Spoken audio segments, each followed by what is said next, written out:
ಓಂ ಶ್ರೀ ಗುರು ಬಸವಲಿಂಗಾಯ ನಮಃ. ಸರ್ವರಿಗೂ ಶರಣು ಶರಣಾರ್ಥಿ. ಇಂದು ಅಘವಣೆ ಹಂಪಯ್ಯನವರ ಬಗ್ಗೆ ಪರಿಚಯ ಮಾಡಿಕೊಳ್ತಾ ಅವರ ಬಗ್ಗೆ ಒಂದಿಷ್ಟು ಮಾಹಿತಿಯನ್ನು ತಿಳಿದುಕೊಳ್ಳುವಂತಹ ಪ್ರಯತ್ನವನ್ನು ಮಾಡೋಣ. ಅಘವಣೆ ಹಂಪಯ್ಯ ಶರಣರು ಮುಕುಂದಪುರ ಎಂಬಲ್ಲಿ ಜನಿಸ್ತಾರೆ. ಇವರು ವಚನ ಚಳುವಳಿಯ ಕೊನೆಯ ಹಂತದಲ್ಲಿ ಬಂದಂಥವರು. ಇವರು ವಚನ ಚಳುವಳಿಯಿಂದ ಗಾಢವಾಗಿ ಪ್ರಭಾವಿತರಾಗಿದ್ದ ಇವರು ಕಲ್ಯಾಣ ಕ್ರಾಂತಿಯ ನಂತರ ಪಲ್ಲಟವಾದಂತಹ ಒಟ್ಟು ಚಳುವಳಿಯ ಉದ್ದೇಶ ಅಧೋಗತಿಗೆ ಇಳಿದಂತಹ ಸಾಮಾಜಿಕ ಸ್ಥಿತಿಗತಿ ಮತ್ತು ರಾಜಪ್ರಭುತ್ವದ ನಡೆನುಡಿಗಳನ್ನು ತಮ್ಮ ವಚನಗಳಲ್ಲಿ ಖೇದ, ಸಿಟ್ಟು ಮತ್ತು ವ್ಯಂಗ್ಯವಾದ ರೂಪದಲ್ಲಿ ಹೊರಹಾಕಿದ್ದಾರೆ. ಇವರ ವಚನಗಳಲ್ಲಿ ಅನುಭಾವದ ಶ್ರೀಮಂತಿಕೆ ಎದ್ದು ಕಾಣುತ್ತೆ. ಶರಣರ ಸಂಘಕ್ಕೆ ಬಂದಂತಹ ಸಾಮಾನ್ಯರು ತಮ್ಮ ಇರುವಿಕೆ ಮತ್ತು ಆಲೋಚನಾ ರೀತಿಯಲ್ಲಿ ಘನಮನ ಸಂಪನ್ನರಾಗಿದ್ದರು ಅನ್ನೋದು ತಿಳಿಯುತ್ತೆ. ಹಂಪಯ್ಯನವರು ಶುದ್ಧ ನೀರನ್ನು ಭಕ್ತರ ಮನೆಗೆ ಒದಗಿಸುವಂತಹ ಕಾಯಕ ಮಾಡ್ತಾ ಬಂದ ಹಣದಿಂದ ದಾಸೋಹ ಮಾಡ್ತಿದ್ರು. ಇದು ಅವರ ಒಂದು ವ್ರತವಾಗಿತ್ತು. ಆದರೆ ಅಂದಿನ ದಿನದಲ್ಲಿ ನೀರಿನ ಅಭಾವ ಇದ್ದದ್ರಿಂದ ತಮ್ಮ ಮನೆಯಲ್ಲಿದ್ದಂತಹ ಬೆಲೆ ಬಾಳುವ ಪಾತ್ರೆಗಳನ್ನೇ ಮಾರಿ ಬಾವಿಯನ್ನು ತೋಡಿಸ್ತಾರೆ. ಆದರೆ ಅಲ್ಲಿ ನೀರಿನ ಸೆಲೆ ಸಿಗಲೇ ಇಲ್ಲ. ಆ ಸಂದರ್ಭದಲ್ಲಿ ಕಾಯಕ ನಿಂತು ಹೋಗಿ ಸಹಜವೇ ಅಲ್ಲಿ ದಾಸೋಹ ನಿಲ್ಲುವಂತಹ ಪರಿಸ್ಥಿತಿ ಬಂದುಬಿಡುತ್ತೆ. ಆಗ ಅಲ್ಲಿದ್ದಂತಹ ಒಂದು ಎತ್ತರವಾದ ಬೆಟ್ಟದ ಮೇಲಿಂದ ನೀರನ್ನು ತಂದು ದಾಸೋಹವನ್ನು ಮುಂದುವರಿಸ್ತಾರೆ. ಇವರು ಹಂಪೆಯ ವಿರೂಪ ಎನ್ನುವಂತಹ ಅಂಕಿತ ನಾಮದಿಂದ ಬರೆದ 4 ವಚನಗಳು ಮಾತ್ರ ನಮಗೆ ಲಭ್ಯ ಇದೆ. ಇವರು ಹಂಪೆಯ ವಿರೂಪ ಎನ್ನುವ ಹೆಸರಿನಿಂದ ವಚನವನ್ನು ರಚಿಸಿರೋದ್ರಿಂದ ಮತ್ತೆ ಅವರ ಹೆಸರು ಕೂಡ ಹಂಪಯ್ಯ ಅಂತ ಇರೋದ್ರಿಂದ ಅವರು ಹಂಪೆಯ ಸಮೀಪದವರು ಇರಬಹುದು ಅಂತ ಊಹಿಸಲಾಗಿದೆ.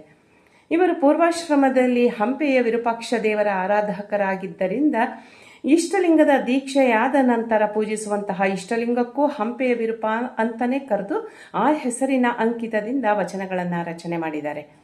ಇವರಲ್ಲಿ ದೊರೆತಿರುವಂತಹ ವಚನಗಳು 4. ಈ ವಚನಗಳು ಭಕ್ತಿಯ ಶ್ರೇಷ್ಠತೆಯನ್ನು ಸಾರುತ್ತೆ. ಭಕ್ತನಾದವನು ಶ್ರದ್ಧೆ, ನಿಷ್ಠೆಯಿಂದ ಭಕ್ತಿ ಮಾಡಬೇಕು ಅಂತ ಸಾರುತ್ತೆ.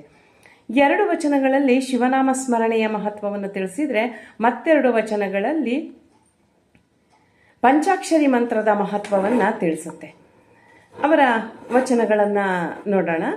ಭಕ್ತ್ಯಾನಂದವನದಲ್ಲಿ ಜ್ಞಾನಾಂಕುರವ ಮೇಲಿದು ಆನಂದವೆಂಬ ಜಲವನೇಂಟಿ ಸಮತೆ ಎಂಬ ನೆಳಲಲ್ಲಿರ್ಪುದ ನೆನೆಯಾಮನವೇ ಮಹಾಮಂತ್ರ ಶಿವಧ್ಯಾನವನ್ನೇ ಸವಿದು ಮೆಲುಕುತ್ತಿರ್ಪುದು ಧರ್ಮಾರ್ಥ ಕಾಮ ಮೋಕ್ಷವೆಂಬ ಮೊಲೆ ತೊರೆಯಲು ಹಂಪೆಯ ವಿರೂಪನ ಕರೆವ ಕಾಮಧೇನು ಪಂಚಾಕ್ಷರಿ ಎಂಬುದು. ಪಂಚಾಕ್ಷರಿ ಮಂತ್ರ ಅಂತಂದರೆ ಅದು ಹಂಪೆಯ ವಿರೂಪ ಅಂದರೆ ಪರಮಾತ್ಮನನ್ನು ಕರೆಯುವಂತಹ ಕಾಮಧೇನು ಅನ್ನೋದು ಇವರ ದೃಢವಾದ ನಂಬಿಕೆ. ಶಿವನ ನಾಮಸ್ಮರಣೆಯಲ್ಲಿ ಏನೆಲ್ಲ ಇದೆ ಎನ್ನುವುದನ್ನು ವಚನಕಾರರು, ಅನುಭಾವಿಗಳು ಕಂಡುಕೊಂಡಿದ್ರು. ಆ ನಾಮಸ್ಮರಣೆಯಿಂದ ಜ್ಞಾನಾಂಕುರವಾಗುತ್ತೆ, ಅಂದರೆ ಅರಿವು ಮೂಡುತ್ತೆ. ಭಕ್ತನು ಆನಂದ ಅನ್ನುವಂತಹ ಜಲವನ್ನು ಕುಡಿದು ಸಮತೆ ಎನ್ನುವಂತಹ ನೆಳಲಿನಲ್ಲಿ ಸಮಾಧಾನಿಯಾಗಿರ್ತಾನೆ. ಮತ್ತೆ ಮತ್ತೆ ಅದೇ ಮಹಾಮಂತ್ರವನ್ನೇ ಮೆಲುಕು ಹಾಕ್ತಾ ಇರೋದ್ರಿಂದ ಆ ಸಾಧಕನಿಗೆ ಅದು ಗಮ್ಯ, ಅಂದರೆ ಅವನು ತಲುಪಬೇಕಾದಂತಹ ಸ್ಥಳವನ್ನು ತಲುಪ್ತಾನೆ ಆಧ್ಯಾತ್ಮ ಪಥದಲ್ಲಿ.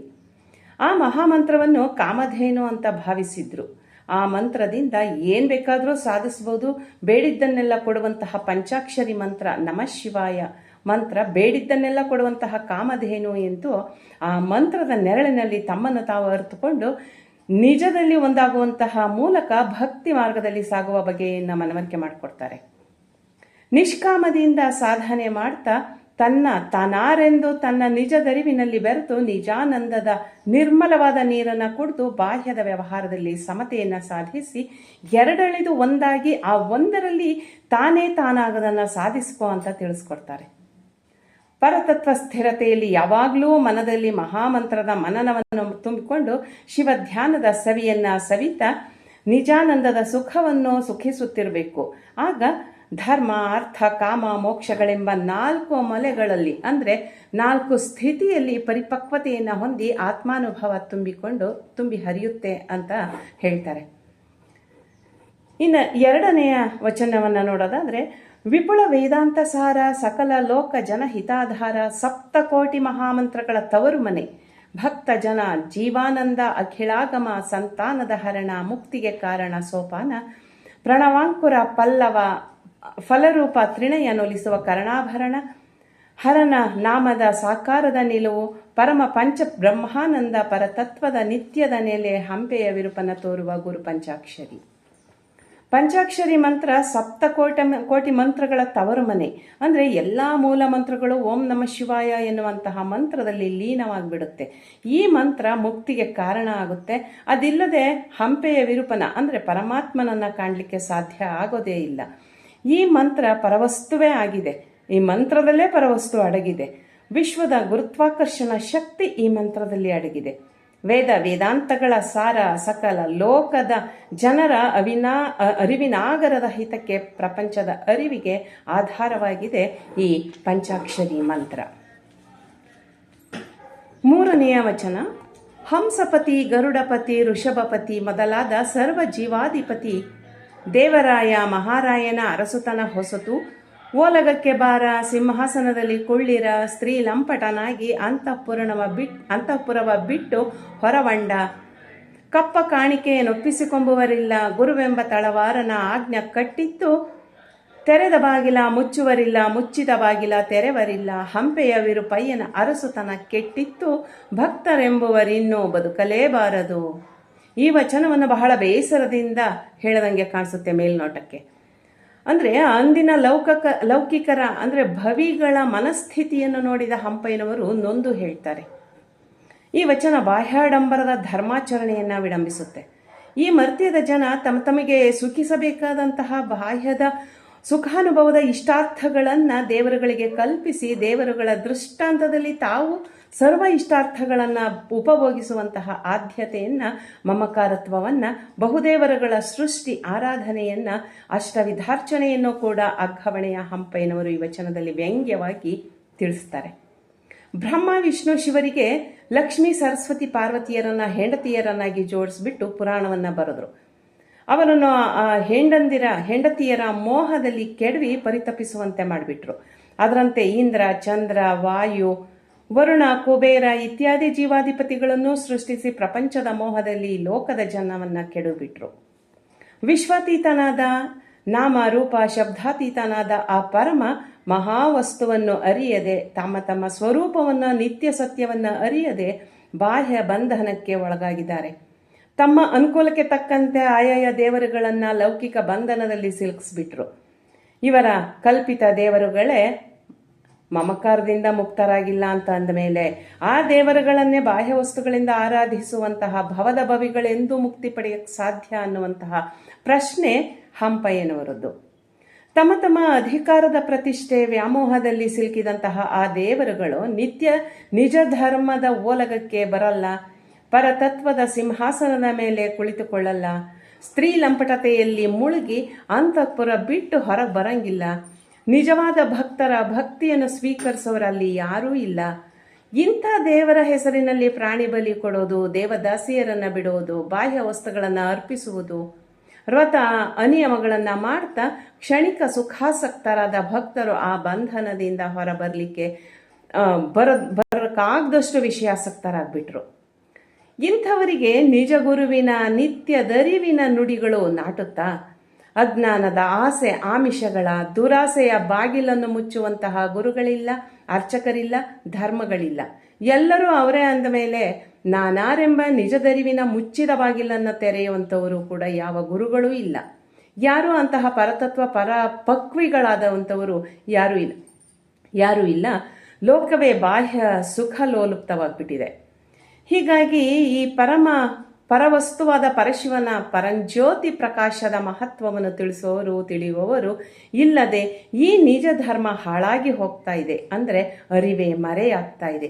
ಇಂಥ ಪರಿಸರದಲ್ಲಿ ನಿಜವಾದ ಭಕ್ತರಿಗೆ ಮಾರ್ಗ ತೋರಿಸುವವರು ಯಾರು? ಅವರು ಭಕ್ತಿ ಮಾಡೋದಾದ್ರೂ ಹೆಂಗೆ? ನಿಜ ಭಕ್ತರಿಗೆ ಇದು ಕಾಲ ಅಲ್ಲ ಅಂತ ಅಗ್ಘವಣೆಯ ಹಂಪಯ್ಯನವರು ಮಮ್ಮಲ ಮರುಗ್ತಾರೆ. 4ನೇ ವಚನ. ಹುಸಿಯ ನುಡಿಯನು ಭಕ್ತ, ವ್ಯಸನ ಕೆಳಸನು ಭಕ್ತ, ವಿಷಯಗಳಾತಂಗೆ ತೃಣವು ನೋಡ. ಬಯಸುವವನಲ್ಲ ಭಕ್ತ, ದಯೆ ಎಂಬುದು ತನ್ನ ಕೈಯಲ್ಲಿ, ಸ್ಮರಣೆ ಎಂಬುದು ತನ್ನ ತೊತ್ತಾಗಿಪ್ಪುದು. ಕೋಪವೆಂತದೆಂದರಿಯ, ತಾಪತ್ರಯಗಳು ಮುಟ್ಟಲಂಬವು, ಅಡಗಿದವು. ಲಿಂಗವನ್ನೊಳಕೊಂಡ ಪರಿಣಾಮಿ, ಆತನ ಪಥ ಲೋಕಕ್ಕೆ ಹೊಸತು, ಲೋಕದ ಪಥವಾತನಿಗೆ ಹೊಸದು. ತನಗೊಮ್ಮೆಯೂ ಲಿಂಗ ಧ್ಯಾನ, ಲಿಂಗಕ್ಕೊಮ್ಮೆಯೂ ತನ್ನ ಧ್ಯಾನ.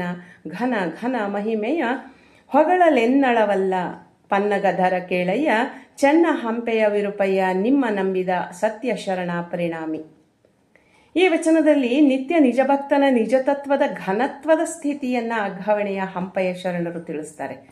ನಿಜ ಭಕ್ತನ ನಿಜ ಸ್ವರೂಪವನ್ನು ಲೋಕದ ಆಡಂಬರದ ಭಕ್ತರಿಗೆ ತಿಳಿಸ್ತಾರೆ. ನಿಜ ಭಕ್ತನ ಗುಣಗಳ ಮಹತ್ವವನ್ನು ತಿಳಿಯಪಡಿಸೋದ್ರೊಂದಿಗೆ ಡಾಂಬಿಕ ಭಕ್ತರನ್ನು ಅಪ್ರತ್ಯಕ್ಷವಾಗಿ ವಿಡಂಬಿಸ್ತಾರೆ. ನಿಷ್ಕಾಮಿಯಾದ ಸರ್ವಾರ್ಪಣ ಭಾವದ ಅಹಂ ದಾಸತ್ವ ಜ್ಞಾನ ಕ್ರಿಯಾಶೀಲತ್ವದ ನಿತ್ಯ ಭಕ್ತ ಹುಸಿ ನುಡಿಯಲ್ಲ ಯಾವುದೇ ವ್ಯಸನಕ್ಕೆ, ಅಂದರೆ ಸ್ತ್ರೀ, ಹಣ, ಭೂಮಿ, ಅಧಿಕಾರ, ಪ್ರತಿಷ್ಠೆ, ಪ್ರಚಾರ ಇತ್ಯಾದಿ ಯಾವುದೇ ವ್ಯಸನಕ್ಕೂ ಕೂಡ ಅವನು ಒಳಗಾಗಲ್ಲ. ರೂಪ, ರಸ, ಗಂಧ, ಶಬ್ದ, ಸ್ಪರ್ಶ ಅಂತ ಪಂಚಜ್ಞ ಕರ್ಮೇಂದ್ರಿಯಗಳಿಂದ ವಿಷಯಗಳ ಸುಖ ಆತನಿಗೆ ತೃಣ ಸಮಾನ. ಲೋಕದ ಯಾವುದೇ ಬಯಕೆಗಳನ್ನು ಅವನು ಬಯಸಲ್ಲ. ಸದಾ ದಯಾಮಯಿಯಾಗಿರ್ತಾನೆ. ಪರವಸ್ತುವಿನ ಸ್ಮರಣಾಭರಿತನಾಗಿರ್ತಾನೆ. ಸಕಲ ಜೀವರಾಶಿಗಳ ಲೇಸೆ ಅವನ ಸ್ಮರಣೆಯಾಗಿರುತ್ತೆ. ಈ ಬಾಹ್ಯ ಪ್ರಪಂಚದ ಆಚರಣೆಗಳಿಗೆ, ತಾಪತ್ರಯಗಳಿಗೆ, ಬಡತನಕ್ಕೆ ಅಂಜುವನೋ ಅಳ್ಕೋವನೋ ಭಕ್ತನಾಗಿರಲ್ಲ. ಆದ್ರಿಂದ ಆ ಭಕ್ತ ನಿತ್ಯ ತೃಪ್ತನಾಗಿರೋದ್ರಿಂದ ಅಂಥ ಭಕ್ತರಿಗೆ ಯಾವುದೇ ತಾಪತ್ರಯಗಳು ಮುಟ್ಟಲ್ಲ, ಕಾಡಲ್ಲ. ಸರ್ವವ್ಯಾಪಿಗಳಿಂದ ಅವನು ಮುಕ್ತನಾಗಿರ್ತಾನೆ. ಸರ್ವವೂ ಲಿಂಗಮಯವಾಗಿರುವುದನ್ನು ಅರಿತುಕೊಂಡು ಆಚರಿಸುವಂಥವನೇ ನಿತ್ಯ ಸುಖಿ. ಆ ಭಕ್ತನ ಮಾರ್ಗ ಲೋಕದ ಬಾಹ್ಯಾಡಂಬರದ ಭಕ್ತರಿಗೆ ಸರಿ ಕಾಣಿಸೋದಿಲ್ಲ. ಆದ್ರಿಂದ ಅವರ ಭಕ್ತಿಪಥ ಲೋಕಕ್ಕೆ ಹೊಸದಾಗಿದೆ, ಆಡಂಬರಿಗಳ ಭಕ್ತಿಪಥ ಈತನಿಗೆ ಹೊಸದಾಗಿ ಕಾಣುತ್ತೆ. ಲಿಂಗವನ್ನೇ ಅಂಗವನ್ನಾಗಿಸಿಕೊಂಡ ಲಿಂಗಾಂಗ ಸಮರಸದ ಭಕ್ತನೊಳು ಲಿಂಗದೊಳು ಭಕ್ತ ಪರತತ್ವದ ಜ್ಞಾನ ಆಚರಣೆ ಇಂತಹ ನಿಜ ಭಕ್ತರ ಮಹಾ ಘನ ಮಹಿಮೆಯನ್ನ ಎಷ್ಟು ಬಣ್ಣಿಸಿದರೂ ಸಾಲದಿಲ್ಲ, ಅದು ಕಡಿಮೆನೆ. ಆದ್ರಿಂದ ಅಂತಹ ಭಕ್ತನನ್ನು ಹೊಗಳಲು ನನ್ನಿಂದ ಸಾಧ್ಯವಿಲ್ಲ ಅಂತ ಪರವಸ್ತುವನ್ನು ನಂಬಿದಂತಹ ನಿಜ ಭಕ್ತನ ನಿತ್ಯ ಸುಖಿ ಎಂದು ಭಕ್ತರೇ ಸುಖಿ ಎಂದು ಅಘಾವಣೆಯ ಹಂಪೆಯ ಶರಣರು ಭಕ್ತಿಯ ಘನತ್ವವನ್ನು ಇಲ್ಲಿ ತಿಳಿಸ್ತಾರೆ.